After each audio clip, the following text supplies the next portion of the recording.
Mastodon, embracing the spirit of 70s prog in their musical journey. Mastodon is on a roll.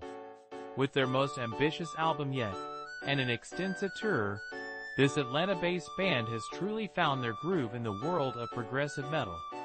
Their 2009 masterpiece, Crack the Sky, is a stunning tribute to the experimental sounds of the early 70s, blending cosmic themes with intricate musicality. In a candid conversation, the band reflects on their journey and the influences that shape their unique sound. When Mastodon first burst onto the scene in 1999, many pigeonholed them as just another metal band. However, it wasn't until the release of their conceptual album, Leviathan, in 2004 that listeners began to realize there was much more beneath the surface. Brann Dailor, the band's dynamic drummer, is quick to emphasize this evolution. For us, the early 70s was the golden age of music. It was a time when artists took risks and pushed boundaries without worrying about commercial success. It was all about the art, Dailor shares passionately. As he lists the legendary bands that inspire Mastodon, like King Crimson, Yes, Genesis, and Pink Floyd, it becomes clear that they see themselves as a progressive act with metal influences, rather than a metal band dabbling in other genres. We fully embrace the ethos of early 70s prog. Those artists taught us that you don't have to simplify your message to reach people. In fact, it's crucial to stay true to your vision. Dailor's vision has been instrumental in guiding Mastodon's creative direction, particularly their foray into concept albums. He recalls the moment inspiration struck while reading Moby Dick, leading to the creation of Leviathan. I take responsibility for that idea. It's either a toast or a poison for me, depending on how you feel about it. He laughs, clearly proud of the band's artistic journey. Since then, we've found a lot of joy in working within a conceptual framework. When it comes to crafting the stories behind their albums, Dailor plays a pivotal role. I'm often the one who sparks the initial ideas. Inspiration can come from anywhere, but what I present to the band is just a starting point.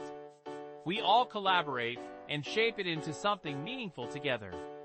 I know my bandmates well enough to filter out ideas I think they wouldn't like. Excitingly, Dailor has already laid the groundwork for their next album, which will follow the acclaimed Crack the Sky. I don't want to reveal too much just yet, but like our previous work, it will have mythological elements. There's a loose connection to Crack the Sky, but it's a fresh narrative. As the band dives into the songwriting process, they aim to hit the studio by May, ready to tackle what could be their most challenging project yet. This is what drives us, the chance to push our limits. The music will still have that heavy edge, but expect some grooves reminiscent of mid-70s Led Zeppelin. While the band is still deciding on a producer and album title, Dailor hints at a title he believes will resonate, though he's keeping it under wraps for now. That's typical for us. We always leave the title until the last minute. Looking ahead, Dailor is optimistic about their relationship with Warner Brothers, their current label. This will be the last album under our current agreement, but I hope they see our value and want to extend our contract. We've enjoyed working with them, and despite the challenges of the music industry today, we're grateful for our career. In the meantime, Mastodon is also celebrating their first official live release, Live at the Aragon, recorded during their 2009 tour. This release captures the essence of their live performances, featuring a full rendition of Crack the Sky. Dailor reflects on the significance of this project. We wanted to document our biggest live production to date. The stress of a 10-camera shoot was worth it to capture that moment in our evolution. It's a must-see for anyone who missed us on that tour. However, there's a bittersweet note regarding the potential film adaptation of Crack the Sky. Dailor admits that while they once dreamed of turning it into a movie, the costs proved prohibitive. We had to let that ambition go. We spent our budget on visuals for our live shows, which was a wise investment. The idea of pitching a treatment to Hollywood feels far from our core mission. So we'll chalk it up as a dream that slipped away. As they gear up for a busy summer, including a performance at the Sonisphere Festival, Mastodon is ready to balance studio work with live shows. It's classic Mastodon. We'll dive into new material and then pause for rehearsals.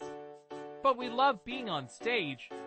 There's even a chance they might debut a new song during these shows, though Dailor admits they've had mixed results with that in the past. We'll have to be cautious about which track we choose. Honestly, we might just stick to the classics for now. With a packed schedule ahead, Mastodon is excited for what the future holds. Every year seems to bring more opportunities than the last. Someone always has plans for us, and we can't wait to see where this journey takes us next.